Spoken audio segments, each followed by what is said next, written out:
কিন্তু আমরা মাঠ ছাড়বো না, আমরা যে সিদ্ধান্ত গ্রহণের টেবিল ছাড়বো না। আমরা আমাদের জায়গা রিক্লেম করেছি এবং আমরা থাকবো। শেখ হাসিনার বিচার করতে হবে, আওয়ামী লীগকে নিষিদ্ধ করতে হবে বিচারিক প্রক্রিয়ায়। এই আয়োজন সম্পন্ন করে আমরা মাঠ থেকে যাব এবং সামনে যে রাজনৈতিক দল গঠন হবে সেই রাজনৈতিক দলে নারীদের অংশগ্রহণ উল্লেখযোগ্য মাত্রায় দেখতে পাবো আমরা। আপনাদের সকলকে মাঠে থাকার আহ্বান জানাচ্ছি। এই ধরনের পলিটিক্যাল প্রোগ্রামে, রাজনৈতিক প্রোগ্রামে আপনাদের বয়ান আপনারা উপস্থাপন করবেন নারীদের পক্ষ থেকে। আমরা যারা নারীরা আছি এখানে, আমাদের উপর দায় ও দায়িত্ব আছে।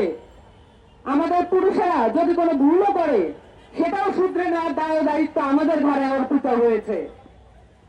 এই অভ্যুত্থানের মধ্যে আমরা যেটা দেখেছি, সকল নারী পুরুষ নির্বিশেষে সকলের যে অংশগ্রহণ, সেই অংশগ্রহণকে বিভাজিত করার একটা হীন প্রচেষ্টা করা হচ্ছে। আবার নারীদেরকে শেমিং করা হচ্ছে, বুলিং করা হচ্ছে এবং তাদেরকে পলিটিক্যাল স্ফিয়ার থেকে সরিয়ে দেওয়ার চেষ্টা করা হচ্ছে।